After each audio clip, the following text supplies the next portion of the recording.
आज हम बात करेंगे कोड ऑफ सिविल प्रोसीजर 1908 के ऑर्डर्स की, जो कोर्ट में किसी भी सिविल केस को स्टेप बाय स्टेप चलाने का रास्ता बताते हैं। ये वीडियो खास है लॉ स्टूडेंट्स और जुडिशरी जैसे कॉम्पिटिटिव एग्जाम्स की तैयारी करने वालों के लिए। हम सीपीसी के ऑर्डर्स को बिल्कुल सिंपल लैंग्वेज में समझेंगे, साथ ही मीडिएशन एक्ट 2023 जैसे लेटेस्ट अपडेट भी इसी वीडियो में कवर करेंगे और आपको एक इजी ट्रिक भी बताएंगे सारे ऑर्डर्स याद रखने के लिए। तो सीपीसी एक प्रोसीजरल लॉ है जिसमें 158 सेक्शंस और 51 ऑर्डर्स है। ये बताता है कि सिविल कोर्ट में कोई केस कैसे आगे बढ़ता है। तो हम सभी 51 ऑर्डर्स को इस वीडियो में कवर ना करके मोस्टली मेन ऑर्डर्स को ही कवर करेंगे, क्योंकि एग्जाम्स और प्रैक्टिकल लाइफ में मोस्टली मेन ऑर्डर्स ही इंपॉर्टेंट होते हैं। बाकी ऑर्डर्स जैसे मॉर्टगेज या पीएल्स के स्पेसिफिक रूल्स स्पेशलाइज्ड होते हैं और उन्हें एग्जाम्स में कम पूछा जाता है। आप सभी 51 ऑर्डर्स और रिलेटेड डिटेल्स के बारे में जानना चाहते हैं तो डिस्क्रिप्शन में दिए गए लिंक पे जाकर complete information related to CPC orders check कर सकते हो। तो यहाँ हम फोकस करेंगे की ऑर्डर्स पर, ताकि आप इजीली समझ सको, एग्जाम्स के लिए रेडी हो जाओ। तो चलिए स्टार्ट करते हैं। मान लो किसी इंसान की लाइफ में कोई प्रॉब्लम आ गई है, जैसे कोई उसका पैसा नहीं लौटा रहा है या प्रॉपर्टी में झगड़ा चल रहा है, तो वो इसके लिए कोर्ट पहुंच जाता है। तो जब कोई सिविल केस कोर्ट में आता है तो सबसे पहले आता है ऑर्डर 1, जो कि है पार्टीज टू दी सूट। तो आप बन जाते हो प्लेंटिफ और जिसके खिलाफ केस फाइल करते हो वो बन जाता है डिफेंडेंट। यहीं से ही सिविल केस की जर्नी शुरू होती है। इसके बाद आता है order 2, framing of the suit. Suit का मतलब है कि आप कोर्ट में जाकर किसी के खिलाफ लीगल एक्शन ले रहे हो, लेकिन सूट को सही तरीके से फ्रेम करना पड़ता है, यानी साफ बताना कि प्रॉब्लम क्या है और कोर्ट से क्या चाहिए। यह है फ्रेमिंग ऑफ सूट।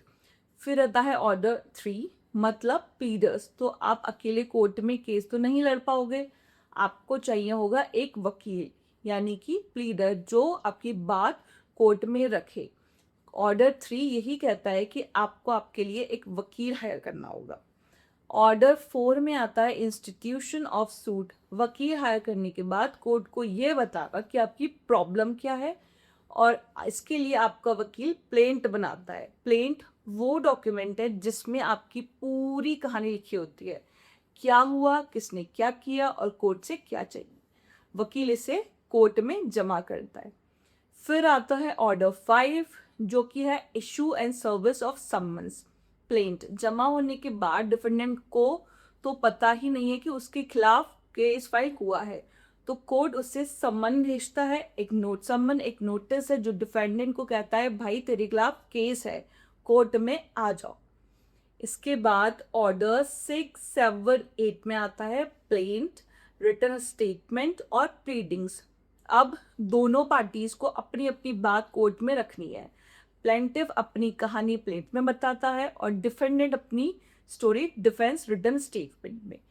इन दोनों को मिलाकर कहते हैं प्लीडिंग्स। इसमें सिर्फ ज़रूरी फैक्ट्स लिखे जाते हैं ताकि कोर्ट का टाइम बचे। अब आएगा ऑर्डर 9, जो कि है appearance to parties and consequences of non appearance. तो देखो, कोर्ट ने समन भेजा, आप अब जज कहेगा दोनों पार्टीज कोर्ट में आओ और अपनी बात रखो।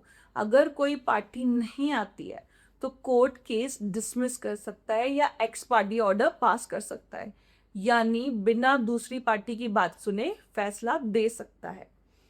ऑर्डर 10 में होता है examination of parties by the court. जब दोनों पार्टीज कोर्ट में आएंगी, जज पूछेगा प्लेंट और रिटन स्टेटमेंट में जो इल्ज़ाम लगाए हैं क्या उन्हें मानते हो या नहीं। मीडिएशन एक्ट 2023 के तहत कोर्ट अब पार्टीज को पहले मीडिएशन के लिए भी भेज सकता है, ताकि वो आपस में बात करके डिस्प्यूट को जल्दी रिजॉल्व कर सके।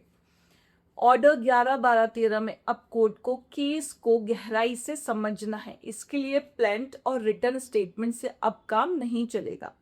कोर्ट और डिटेल्स मांगेगा, जैसे ज़रूरी डॉक्यूमेंट्स या सवालों के जवाब। ये प्रोसेस है discovery, inspection and production of documents की। इसके बाद ऑर्डर 14 और 15 में अब कोर्ट को इतनी सारी इंफॉर्मेशन मिल चुकी है कि वो इशू फ्रेम कर सकता है। इश्यूज वो सवाल है जिन पर एक पार्टी एग्री करती है, दूसरी डिनाई। तो इसे कहते हैं framing and disposal of issues. अब बारी आती है विटनेस की। तो ऑर्डर 16 जो कि डील करता है summoning and attendance of witness में, जिसमें कोर्ट विटनेसेस को समन भेजेगा ताकि वो कोर्ट में आकर सच बताएं। विटनेसेस आपकी कहानी को प्रूव करने में मदद करते हैं।